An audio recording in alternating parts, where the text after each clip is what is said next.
Hello ladies and gentlemen, this is Trisha with Insectopia, and we are here looking at another beetle. This is a Bombardier beetle that I collected in Kentucky in like the second week of July. I was camping, and I found this really cool off the beaten path campground that I hiked a generator and my light down probably about a half mile to the campground, but it was really great because I was able to set up all of my bug lights away from people, so didn't bug anybody, and brought in a whole bunch of fun stuff, and got to see this Bombardier beetle and collect it. In fact, I do believe I collected 2 Bombardier beetles that night. Now, Bombardier beetle is just going to be the common name, and that actually does not even get you to the species of this beetle. Bombardier beetles are a genus of insect. And they are in the genus Brachinus. Spelled this way.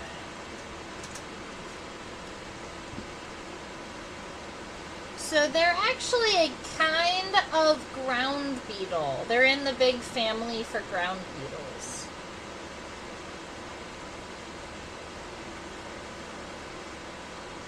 And we put SP dot at the end as that second word because we don't know exactly I don't know exactly what species of Bombardier beetle this is.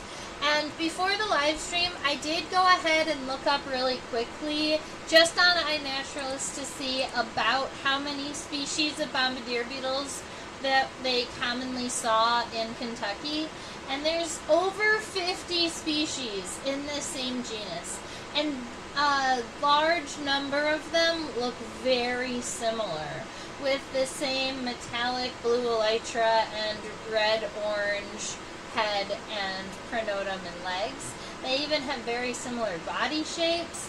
It's pretty amazing. So if I was going to try and identify these to species, I would have to spend a significant more time kind of looking at them and trying to learn them.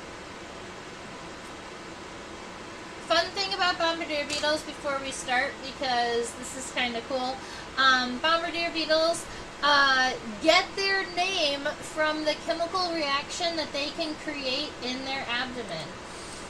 So they have these 2 little kind of like chemical pouches on the inside of their abdomen, and one of them just has hydrogen peroxide in it.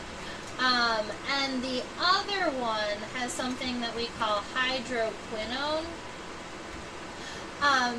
And when these chemicals touch, they create this chemical reaction and this explosion of very, very hot, like boiling temperature liquid that explodes out of the back of the Bombardier beetle's abdomen. And I had touched, so people say, I was trying to find the exact temperature that people say, and they say a mixture up to near 100 degrees Celsius. The thing is that it is just, it's definitely like a boiling temperature liquid that explodes out of the back end of this beetle. The first time that I saw a Bombardier beetle, I was in southern Arizona with a friend, and we were collecting buggies at a rest area. And he had pointed out the Bombardier beetle because I hadn't noticed it. And I got to take a video. I took a video of me kind of touching it. You can see the chemical reaction kind of explode out of the back of the abdomen, but I didn't really particularly feel it. It just looked like a puff of smoke that came out. Now, I will admit, recently, I did get burned by a Bombardier beetle that was like, I felt that for a significant period of time. And it was this beetle right here that burned me. So I wanted to tell you that story because this beetle right here, yeah. The thing is, I had collected this beetle very carefully, and I tried to get a recording of it doing the explosion, but we just couldn't get it taken care of. Anyway, so I had collected it, and then I was on a trip, so I was out there, and then I came back, and so it was probably about a week and a half, 2 weeks, between the time when I collected it and the time when I was pinning it as a specimen. And when I pinned this beetle, I was holding on to the abdomen, and the moment that I put the pin through the elytra of this beetle, there must have been leftover chemicals in the abdomen, because it burned me post-mortem, like 2 weeks after. And it was really strong. Like, stronger than I expected, and it might have been just because I probably emptied the chemicals rather than using only small bursts like it would do if it was alive. But yeah, that's the story of this, that's the quick story of this Bombardier beetle. And now we're gonna draw it together. Oh, I know that a lot of my live stream peoples like to make sure I get measurements of things, and I don't know if I've gotten a measurement of the last couple of insects, but we're gonna measure this, we're gonna measure, this beetle here. So, if we're looking at the front of the head to the back of the abdomen, that is 1.6 centimeters long.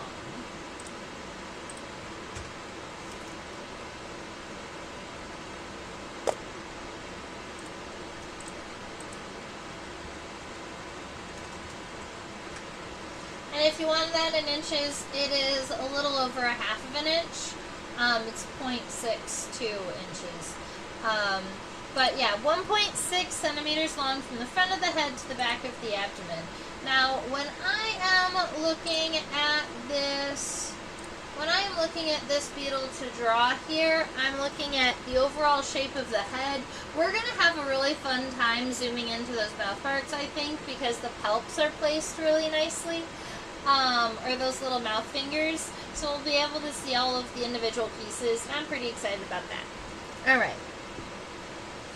So we're starting with the front of the head here. Now keep in mind, we consider ground beetles when their mouth parts are facing forward. This is a pronathus head. So when I'm looking at a pronathus head, I'm looking at both the compound eyes and worrying about making sure that those mouth parts are facing forward from this angle. Hyponathus means the mouth parts face down, and that would be on things like grasshoppers and a lot of bees and flies and things. Okay. Alright, so the left and the right side of the head looks like two little parentheses here. So I'm just going to start my sketch with parentheses off to the left and right. Although on the bottom of them, I'm going to give two little horizontal lines down before kind of crossing over. And you can cross over straight, but eventually we are going to kind of U this line off, so I just U'd it in the beginning. Alright, now way up here in the front, we do have more stuff happening up here. So what I'm going to draw is kind of like this little plateau where we've got, bloop, go up at an angle, kind of flatten it off and come back down. Alright, so this head here, we're going to be able to zoom in and check out those, the mandibles. We're going to be able to check out the compound eyes and the filiform antenna. But right now, we're just doing a really light sketch of the whole thing. So we've got a nice outline of the head. Let's move back to the pronotum here. This is how you spell that. This is the top of the first segment of the thorax. It has little shelves off to the left and the right, so it's got those cute little shelves there. But they don't go as wide as the eyes, so you want to make sure that they don't go out too far. And the shape here is really beautiful. It's like wide up on the top, but really narrow towards the elytra. It's like an upside down vase.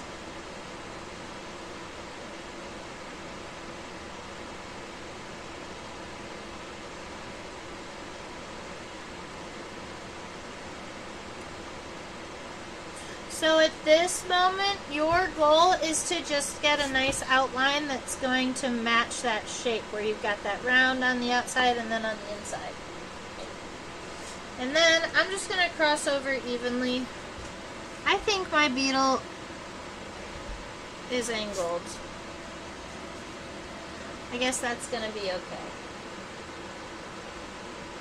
I'll just angle the paper.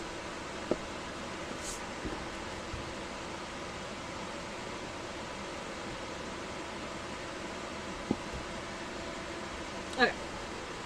Alright, so we've got the head, the pronotum, and then that next really big body part, or what we can see up there on the top, those are actually the front pair of wings. We call them the elytra. So they're this hard outer shell that are protecting these really soft membranous wings underneath. The wings underneath are not only membranous, but they are all kind of folded up. So when a beetle wants to fly, they'll open up these elytra, and then the membranous wings underneath have to kind of unfold. And some of them even roll at the tips. So they like unroll the tips and then fold the main part down. It's a really beautiful thing to watch. Okay, so these elytra do have really wide shoulders. That's something I'm noticing here. So we want to make sure that we get this pretty wide on either side, and then we're going to make sure that those corners kind of round down. I need to not be so diagonal. It actually is. It's just not straight on the paper. Okay, that's fine.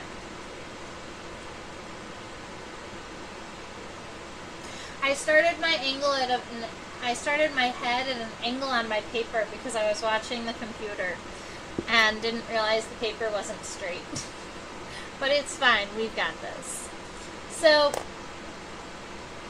because we can see the head, the pronotum, and the elytra all at one time here, what we can also do is come up with some kind of like lengths and ratio situations. For instance, we've got a length of 1.6 centimeters, and it is 0.6 from the head to the end of the pronotum, and then the elytra is 1 centimeter, pretty much exactly on the dot. This measurement comes out to 0.99, but that could be, you know, human error from the way that, from the exact place that I placed the dot.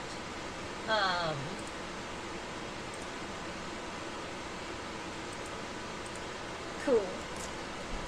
So make sure that your elytra are just a little bit longer than those guys, and you'll be good. Now, Bombardier beetles are a predatory beetle, so they are out and about going to eat generally other insects.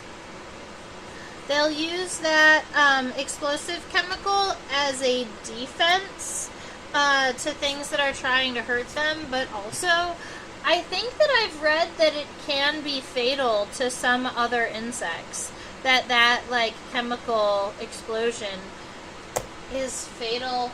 Maybe I heard that it was fatal to some ants.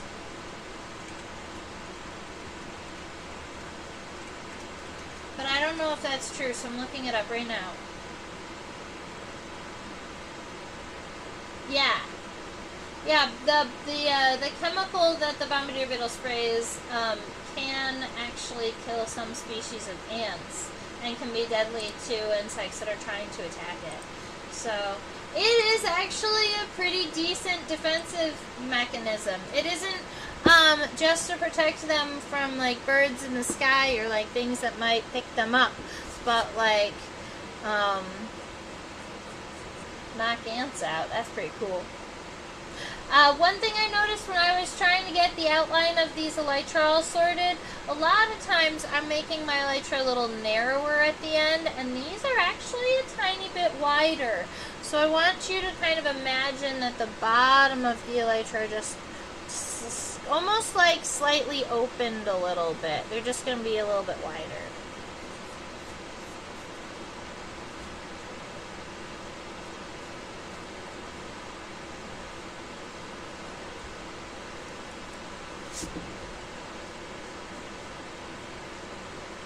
Perfect. Okay. And then at the very, very end of the elytra, we do see a tiny bit of abdomen here. So I'm just going to draw this cute little triangle here just to remind us that we do want to add whatever this segment is here at the bottom. And then now we can zoom into the head and check out some of these individual features and see if we can check out some compound eyes and stuff.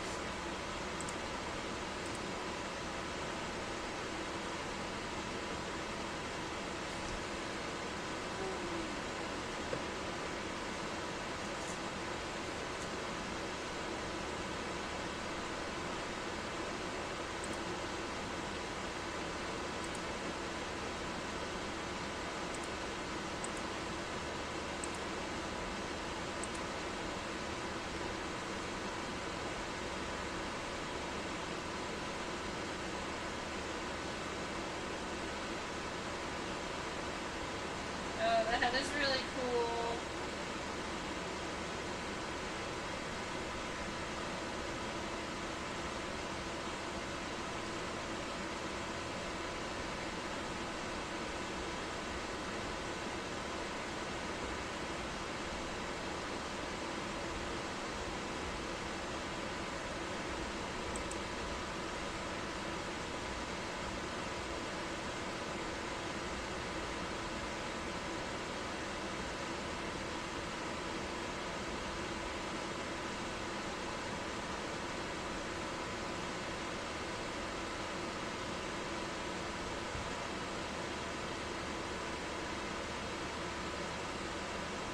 Okay.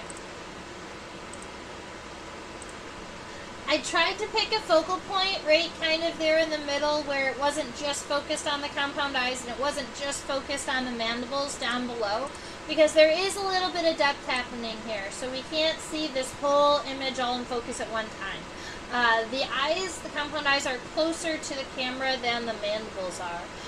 But right now I think I have it focused right about here in the center, so we can see most of what's happening in both directions without worrying about it too much.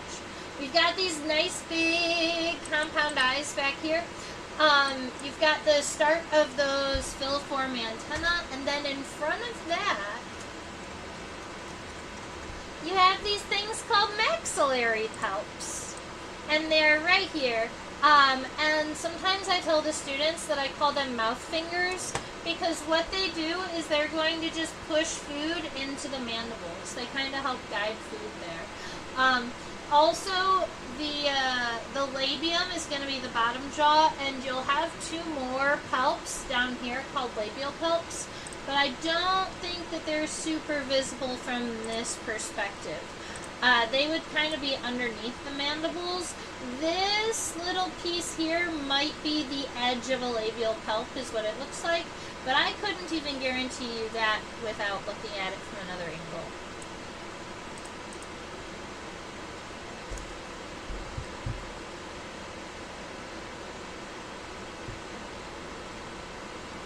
Alright, so we want to start finalizing some of these lines here, and I like to add the compound eyes. So if we're looking over at that right compound eye, the inside line almost looks straight, but then if you look at the one on the left, it looks curved. That's wild. So right here, this looks like a very round from this angle. But over here, this line right here looks pretty straight. So there might actually be there might be a ridge here that creates that line. And if we are looking at the eyes from a completely top-down perspective, you will see it flat for a short period of time. So we're going to start right around here, and I'm going to give myself that nice straight line, and then, you know me, with compound eyes, I like to go to where you expect that compound eye to go on the outside, but then just a little bit further.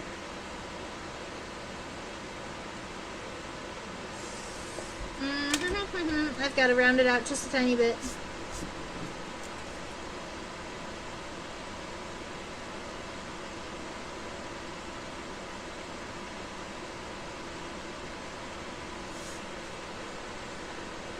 Alright, so we have, this compound eye looks fun. So it seems to be kind of taller than it is wide.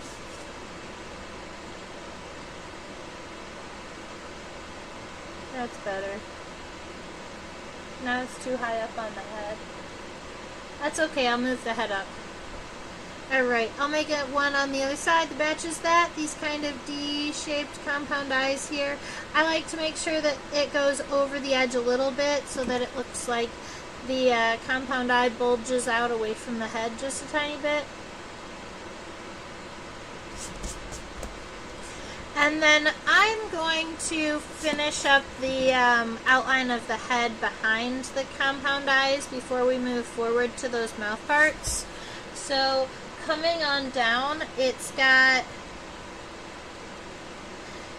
doesn't start at that bottom of the compound eye. There is that little slant right underneath the eyes, and then we're going to come down straight. And then you've got that U.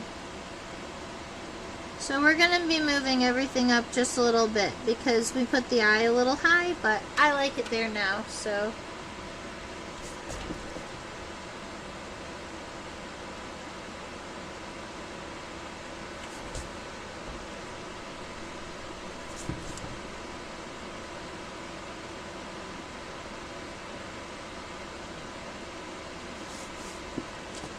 Alright. I'm going to crosshatch within these compound eyes so that they've got lots of little individual lenses within them. And then above the compound eyes, instead of having this, we have almost like a round and then coming up to a plateau here. But this just is going to come up at an angle and then plateau in front of these compound eyes. So we still have a little bit of that center line that I'm using, and we're going to come up. And then we're going to cut over. I do add small little horizontal lines above the compound eyes just for the antenna there. Because the antenna are connecting right up there, right in front of those compound eyes. And I'm going to make my antenna, I think I am going to make my antenna come backward like this one has it. Normally I make the antenna go forward, but I think it'll look good backward.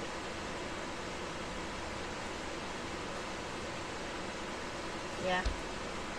So I'm going to add at least that first segment of the antenna here, so we've got at least the size, the width, and the length of the first segment. Also, I like to know where the antenna is coming out of the head. Alright. Then I do actually want to zoom in a tiny bit more on the front up here, and honestly, I might refocus down closer to the mouth parts because there's a lot of fun things happening down here.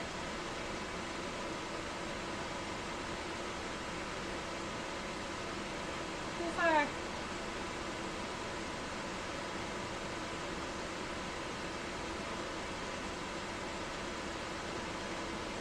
Okay.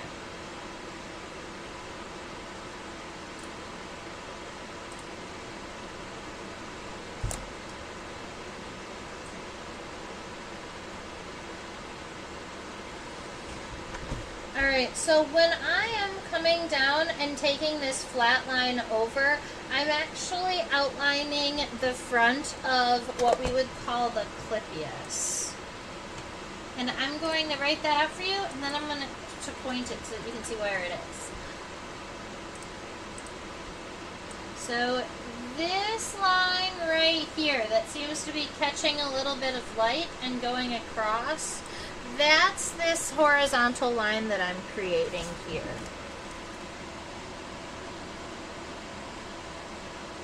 That's the front edge of the clipius.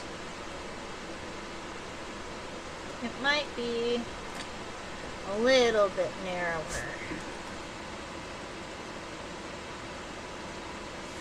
Yeah.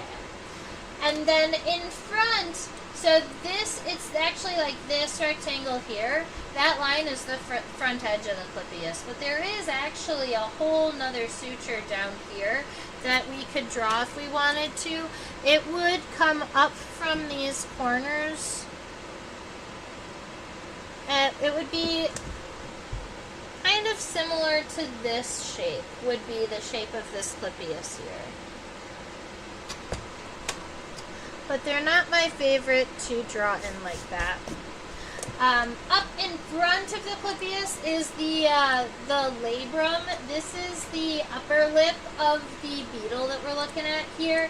And in this case, it comes up and it has a mountain, and then it has like a divot in the center of it, and then it comes back over. So it's almost like, I don't know, maybe shaped like the letter M. So we're going to make sure that we sketch that in. The labrum is super cute in this beetle here. So it kind of is flat, then it has that little V in the center.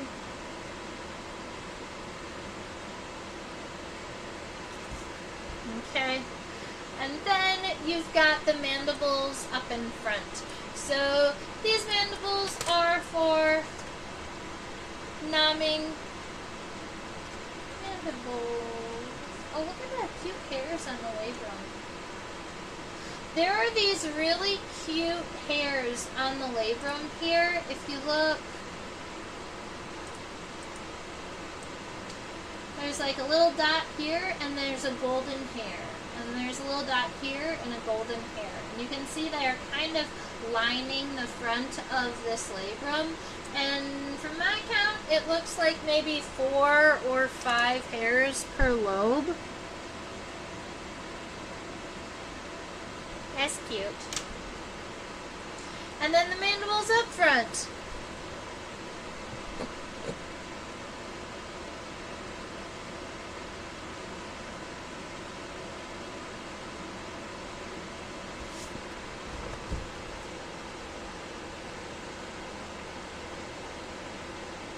So that's what I'm looking at for the front of my mouth, from the front of my head here. And then we're going to check on the top and see what we can do about that takes me to about where I think these antennae are going to go. So I'm going to say they're going to go right about like this. And as long as I keep it nice and light, then I'll be able to go back and erase it. I think that they're going to go a little bit longer than that. Alright, that's about right. So we've got 9 segments along this line. 8,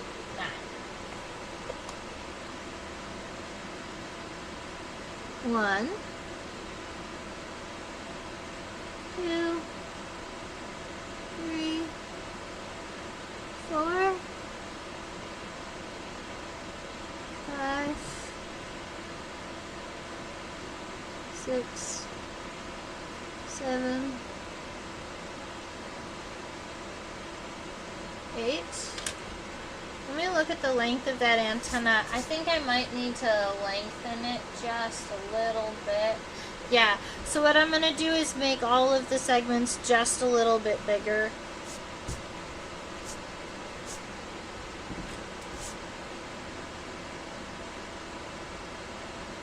One, 2, 3. That's feeling a lot better. 4, 5, 6. And then 7 and 8 can truly be a tiny bit smaller like they are in the picture. 7 and 8. And that gives me all of the segments and happily.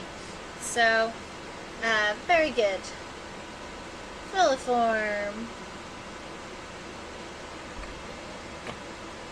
Okay. Other than that, I'm not seeing a lot of physical characteristics, a lot more physical characteristics on the head here. So we're going to move back to the pronotum. And we're going to zoom in just to see what we can see.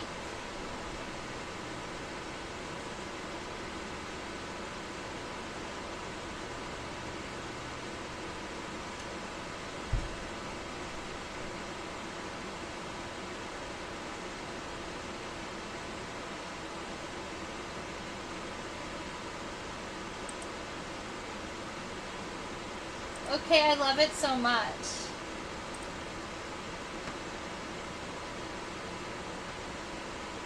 Hi, Zane. Oh, we met at World Oddities Expo. It's great to see you again. Welcome to the live stream. Let me know if you have any questions or comments. We are here looking at the pronotum of a Bombardier beetle. This was a Bombardier beetle I collected camping in Kentucky. Yeah, you said hi to Mo. She's actually here in my office today because she was saying hi to some of my students earlier.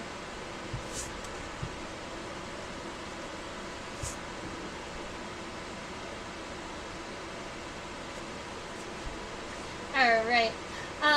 The pronotum here, I love the shape of.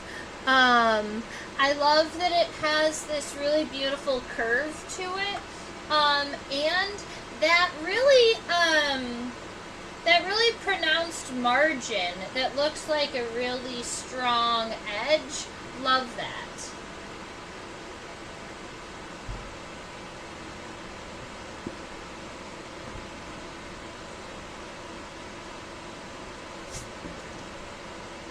Well, Zane, I'm not exactly sure how to answer that question. I did collect this Bombardier beetle in the dirt, so I guess it could have been a little bit dirty, but it doesn't have any, like, diseases or anything like that.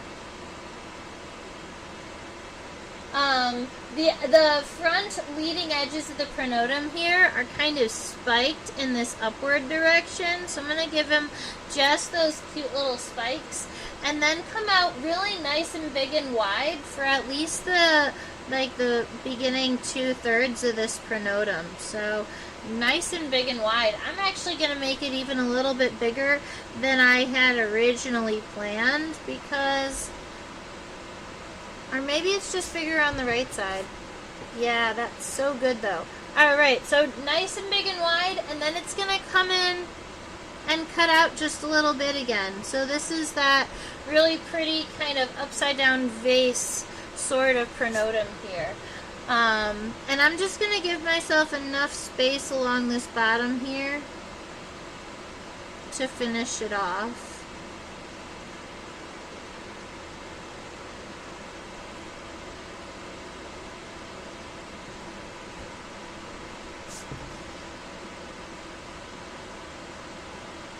Alright, because this Bombardier beetle has such a beautiful kind of like defined edge on the margin of her pronotum here, what I want to do is create a kind of like a double line that looks almost like a crease. So kind of coming up here and following this line all the way down, but then not touching it on the top or the bottom. And it's going to give it this kind of creased look up here, and it kind of defines the edge.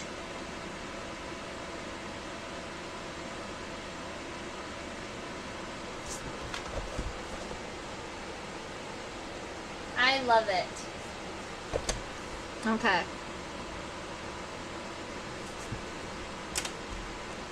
Now all we have to worry about are the elytra here.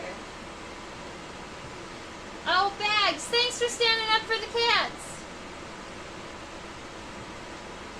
Oh, and the buggies. Zane, how did I find it? I was at a campground in Kentucky when I found this beetle, and I was walking in between my tent and the, there was a swamp that had all of these frogs calling. And I wanted to record the frogs calling, so I went up to like this swampy region and found this beetle on the walk up to the swamp. Now I want to see the whole set of the elytra, but I also want to look at the very beginning. So let's look zoomed in here at the beginning first, and then we'll zoom out and look at the entirety of the elytra. And yay, welcome Bags. I We hadn't heard from you in a week or two. It's nice to hear from you.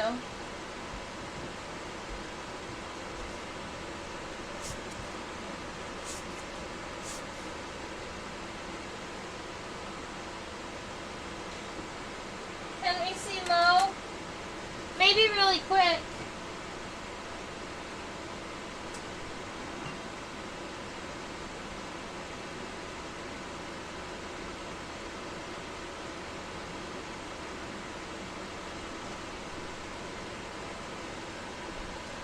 There's Mo.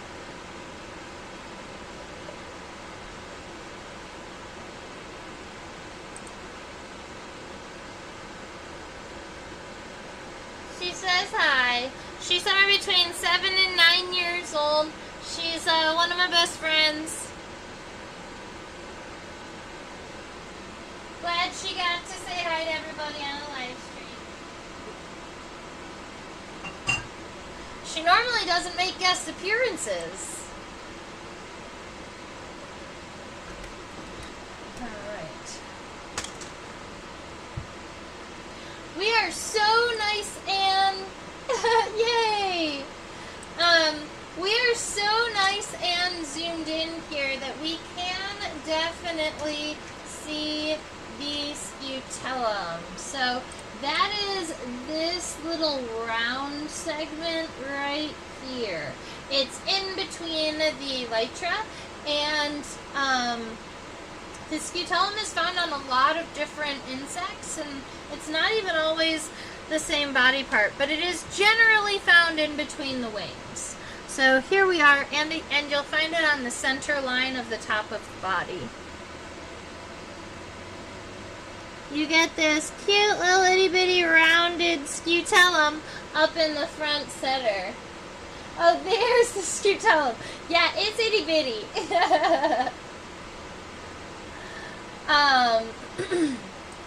And then it's actually, the scutellum is actually underneath this little ridge here. So if we are zoomed out and looking at the elytra like from a dorsal view pretty far away, that ridge kind of blocks it sometimes.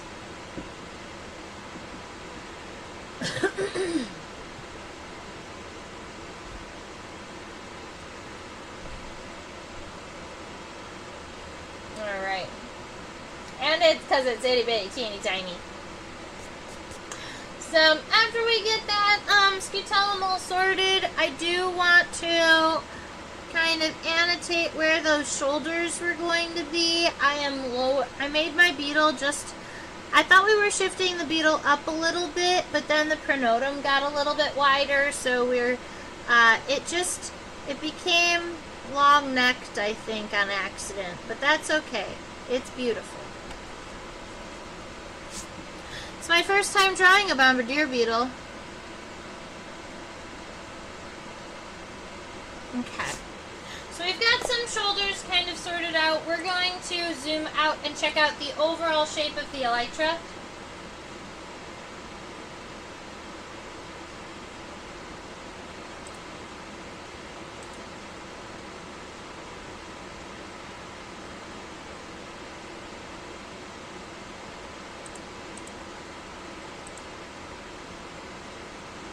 Alright.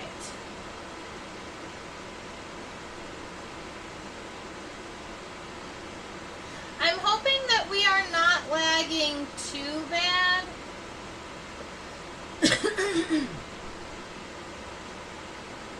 I don't know how to fix what exactly is happening, but I do see on my side that I'm sending out less information.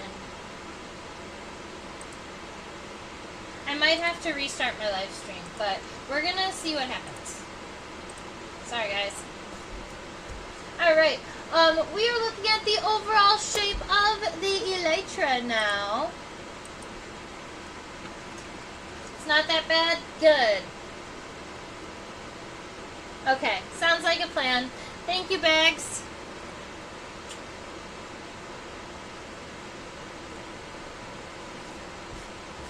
Alright, So here we go. The edges of the elytra, I'm actually trying to decide which side I like better, and I'm thinking I like my left side a tiny bit better.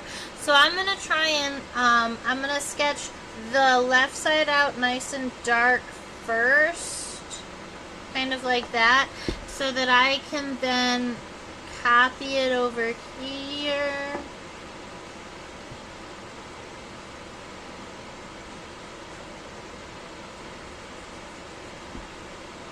Okay.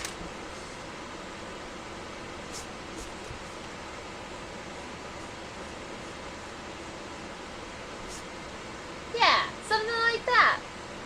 And then you have the separation in between the elytra that are going to go right down the center of your body line. So nice and dark and centered. We do get these ridges along, the elytra. Now these ridges are not striations. I wouldn't consider them striations because instead of them being like long channels, they look more like little mountains or like little ridges. And I'm not exactly sure what our name for these would be called, but what you can do is kind of sketch out some nice elongate light lines from the top to the bottom to kind of annotate that we have that type of texture without worrying too much about how many of those lines there are or kind of their angles. As long as they're going longitudinally, you are good. And then at the very end of the body, even zoomed in, it doesn't look like we're going to be able to see much more than what we can see here. So that is going to be this nice kind of rounded triangular piece that is the bottom of the abdomen. And that is our Bombardier's body so far, but we still need to go ahead and look at the, now we still need to go ahead and look at the legs.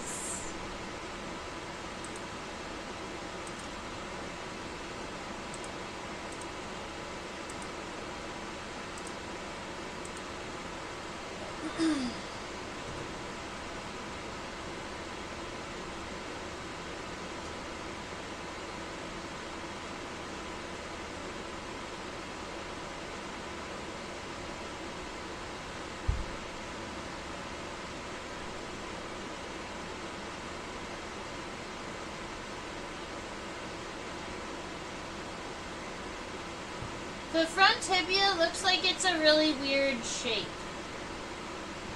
Let's go ahead and look at it in a lateral perspective and see what shape it is.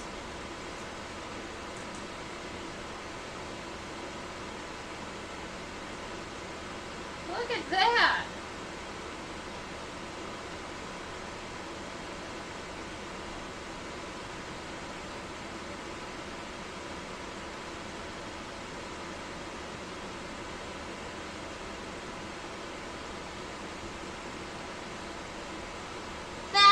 So cool. I'm a fan of what's happening over there. That is the front tibia, and along the inside of the front tibia you have that groove, but you also have a spine there. And I bet you anything that that's to clean its antenna. But I've seen a good number of different kinds of antennal cleaners on the front pairs of legs, but this one just seems a little bit more complicated than everyone else's. Like sometimes they will have one of those, sometimes they will have like a really cool and intricate spine that they'll use, sometimes they'll have a divot in the leg, but I don't regularly see both on the same specimen, both a channel and a spine. So that is pretty nifty. And I really like this this like set of like thick bristly hairs here. It reminds me of a brush. They're like this. They have the best antennal cleaners, okay?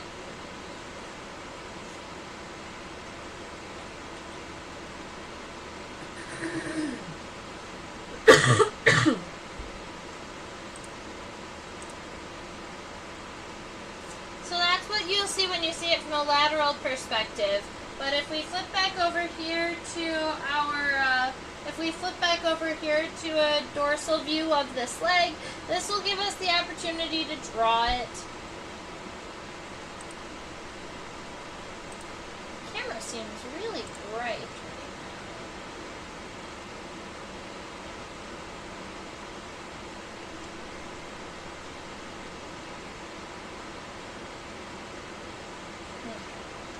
We're going to leave it right about there.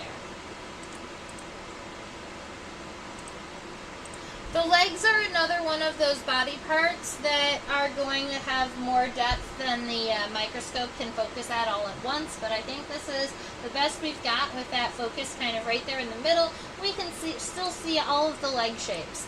Now, just to save a little bit of time, I'm going to give you all of the leg words at one time. So, you get the femur. This is the first segment of the leg right here. Just like your largest bone in your body between your hip and your knee is your femur, this is an insect femur. Now, your bone between your knee and your ankle is called the tibia, and that's what this is. And then right about here, there are 1, 2, 3, 4, 5 tarsal segments. All right, on the tarsi.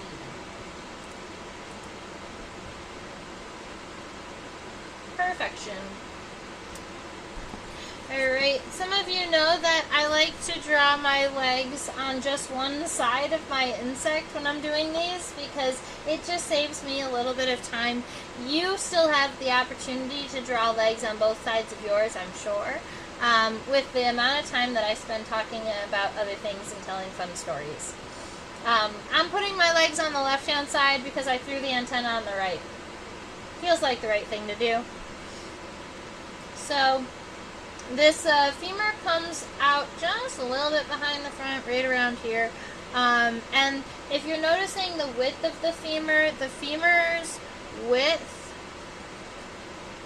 comes out right about where that pronotum starts to narrow down. And then it starts really wide, but it ends up pretty narrow. Where the tibia is going to connect, I like to make a little U shape, like just a little U curve, so that the tibia has somewhere to connect into. And then this tibia is cool because even from a dorsal perspective, you can kind of see that cute little tibial cleaner, the cute antennal cleaner. And I wonder if it has more to do with, I wonder if they clean their mouths or something. I wonder if they use that spine to, like, poke things in their mandibles. Does that make any sense?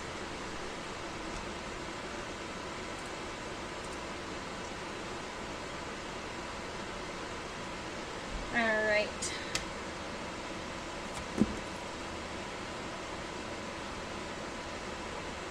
So here we go, and the tibia is coming up towards the front of the head. The tibia does not go past these mandibles here, so try and make sure that you keep your tibia at least a little bit shorter.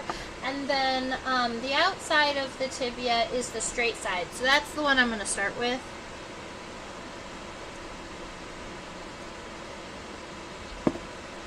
Something along this line right here. Alright, so I've got that tibia coming up forward, and then all I need to worry about are those shapes on the inside, so that internal, that kind of cut in, and a little lobe.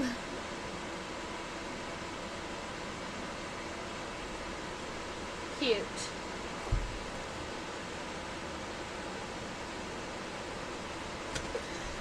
And then we have 5 tarsal segments. I would consider that first tarsal segment being kind of rectangular here, so a little bit narrower at the base, wide at the end, but kind of mostly rectangular. And then you get 3 triangular segments. Those are narrow at the base, wide, kind of triangles here. 1, 2, 3. And then at the very end, you have that raindrop segment that's pointed at the end, nice and round, and it's got those two little hooks.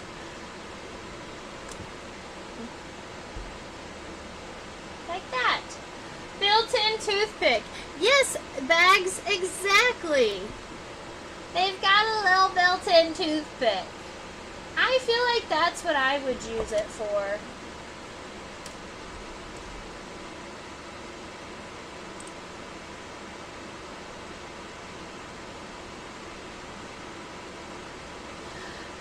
Zane, I would probably not recommend eating a Bombardier beetle because of their ability to explode noxious chemicals.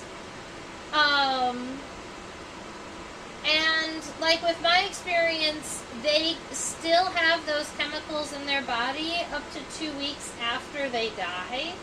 So probably really not a good idea to try to eat them.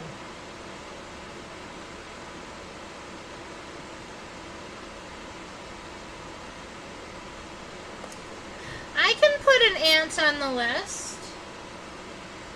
It's been a minute, I think, since we've drawn an ant together.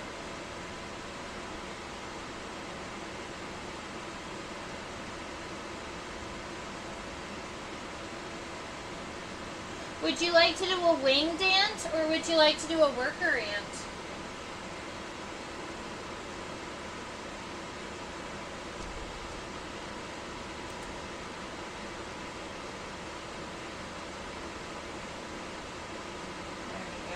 Now it's moving.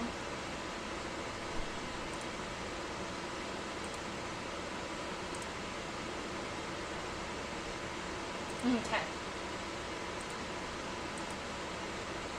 Oh. Watch me turn off the screen on accident. Good times. Alright. Now we're looking at the middle leg of this Bombardier beetle. And the middle and the hind leg, look at where the hind leg is. The hind leg is still coming out of the thorax. So keep in mind that this whole region is not the abdomen of the beetle. The abdomen is going to be something more like this size. Most of this insect is going to be thorax because that's where all of the muscles need to be connected, and the legs and the wings. There's lots of stuff. Okay. Out right around here. Femur's coming out first, nice and round. And then our tibia is coming almost straight down. In this case, yeah, it is straight. The tibia on the outside and the inside are straight lines. This curved line that you're seeing that makes the tibia look a little funky is actually the antenna above it.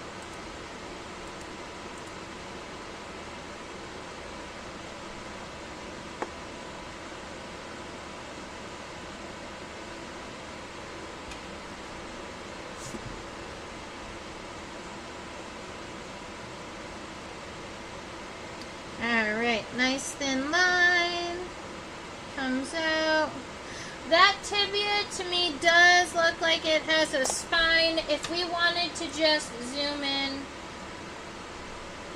really close in there, the end of that tibia, right there, nice beautiful little spine for those of us who love them. I know there's a couple of us. Say the ant again. Oh, I was wondering if you wanted to see an ant like an elate, so a winged ant, or if you wanted to see a worker ant. Because we can do an ant next week. I'd be okay with that. Right, we've got another... the tibia needs to be longer.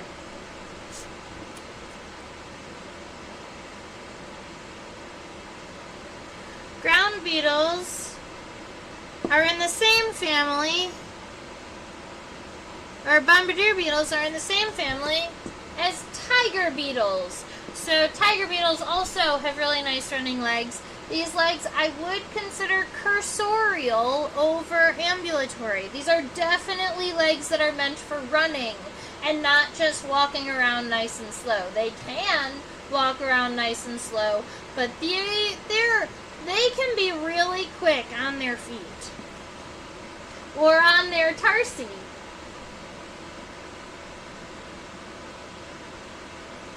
One, two, three, four, five, and claws. Alright, we've got a leg happening there. Super cute.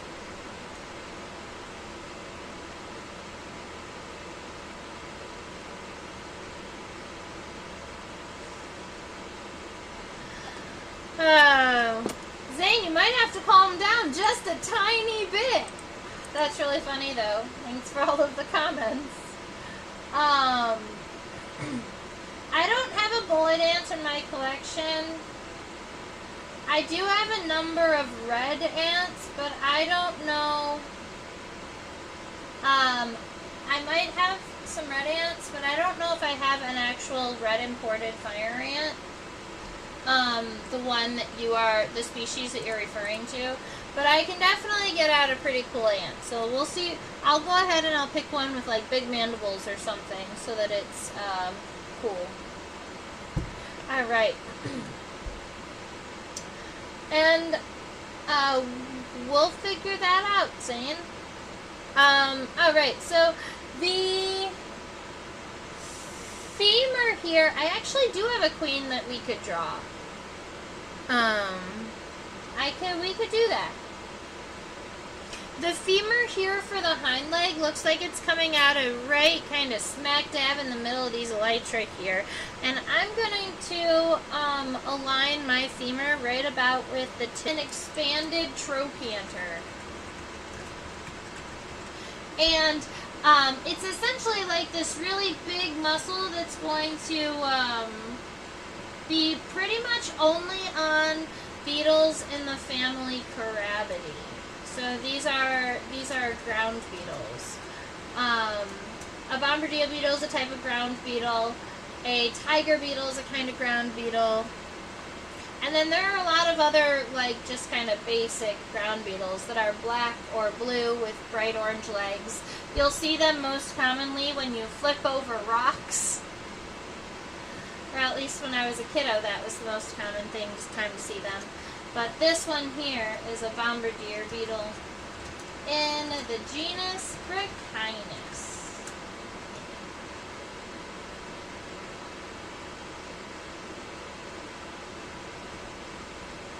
I do have a winged ant, Zane. Yes, we can draw a winged ant, or we can draw the queen, but the queen that I have has already chewed her wings off. So she has wing scars. Alright. Is there, I know that we had other people hanging out with the chat in here with us today, so I'm seeing we had Mike and Zane and Bags. Is there anyone out there that really wants to see another part of the beetle that we didn't get to see? Or is there any place that you want to zoom in at and check out more than a place that we've already seen?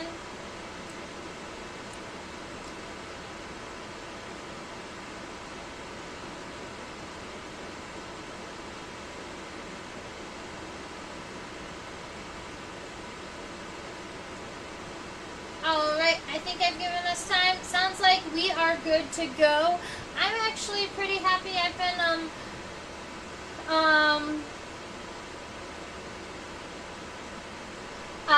I'm actually pretty happy, so, and a little bit tired, so I'm okay with ending today. Zane says we want to do a winged ant first, and then a queen ant, but I don't generally do the same insects back to back. I like to keep it really varied, so I'll just pick the winged ant, and then we'll worry about the queen ant another time. Or, Zane, I have drawn the queen ant on this stream before, so you could go up into my profile and search queen ant, and I'm sure that you would find it. It was a species of carpenter ant. And then we'll draw a new winged ant next week. Alright. Well, I just want to thank everybody for coming around and learning all about this beetle today. I thank y'all in the chat for having good conversation over there. Up here is where I teach live. So I have a platform called, I go on OutSchool and I teach for students ages 5 to 8, 9 to 12, 13 and up.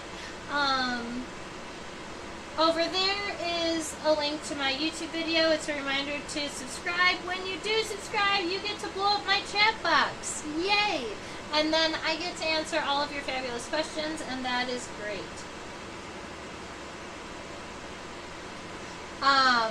Over here is a QR code that links to my PayPal, so if you were curious about donating and you really wanted to, you could go ahead and scan that QR code. If the QR code has stopped working or is doing something weird, there is actually a link in the description box below that allows you to do that same thing. At Insectopia 2015 is my tag on these social media things, so on Facebook and Instagram. And this down here is my email address in case you wanted to chit-chat with me or send me your art or do any of those other fun kind of things. I really appreciate all of your times. Thank you so much for hanging out with me today. I hope to see everybody next week, and stay buggy!